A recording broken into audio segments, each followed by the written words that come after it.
आज की कहानी है पॉल अलेक्जेंडर की, जो पिछले 70 सालों से आयरन सिलेंडर में रखे हुए हैं। ऐसा क्या हुआ था कि पॉल अलेक्जेंडर को कई दशकों से आयरन सिलेंडर में रहना पड़ रहा है, चलिए जानते हैं।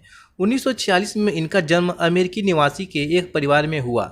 जन्म के समय वह बिल्कुल ठीक थे, एकदम एक नॉर्मल बच्चे की तरह। धीरे धीरे समय बीतता गया और पॉल अलेक्जेंडर 4 साल के हो गए। तभी 1950 में दुनिया में एक भयंकर बीमारी ने जन्म लिया। वह बीमारी थी पैरालाइटिक पोलियोमाइलेटिस। अमेरिका में यह बीमारी इस कदर कहर ढाया कि लोगों को बाहर निकलने में डर लगने लगा।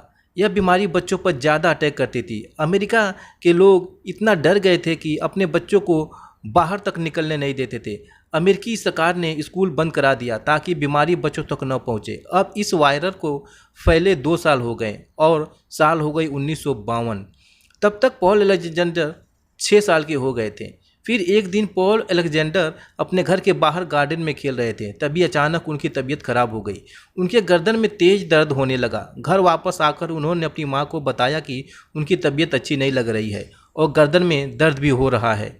उनकी माँ तुरंत समझ गई कि पॉल अलेक्जेंडर को पोलियो हुआ है, तो तुरंत पॉल को हॉस्पिटल ले गए। हॉस्पिटल में पहले से ही बहुत बच्चे थे जो पोलियो का शिकार हो गए थे। सभी को आयरन सिलेंडर में रखा गया था। वायरस के फैले हुए 2 साल हो गए थे और अभी भी कोई मेडिसिन नहीं बनाया गया था कि वायरस को कंट्रोल कर सके। 5 दिन के अंदर पॉल की हालत इतनी बिगड़ गई कि वह चल फिर नहीं सकते थे और उनका शरीर अब काम करना बंद कर दिया था। इस वायरस से उनका फेफड़ा बेकार हो गया, जिससे वह सांस भी नहीं ले पा रहे थे। तो डॉक्टर ने उन्हें आयरन लंग में रखने का फैसला लिया। आयरन लंग एक ऐसी मशीन थी कि फेफड़े खराब होने पर वह सांस लेने में मदद करती थी। डॉक्टर ने कहा अब पॉल को पूरी ज़िंदगी इसी मशीन के सहारे गुजारने पड़ेंगे। अगर मशीन से बाहर निकाला गया तो पॉल की मौत हो जाएगी। हालांकि कुछ समय बाद डॉक्टर ने इस बीमारी का इलाज ढूंढ लिया। तब तक पॉल अलेक्जेंडर के लिए देर हो चुकी थी। अब पॉल अलेक्जेंडर को पूरी ज़िंदगी उसी मशीन में रहना था।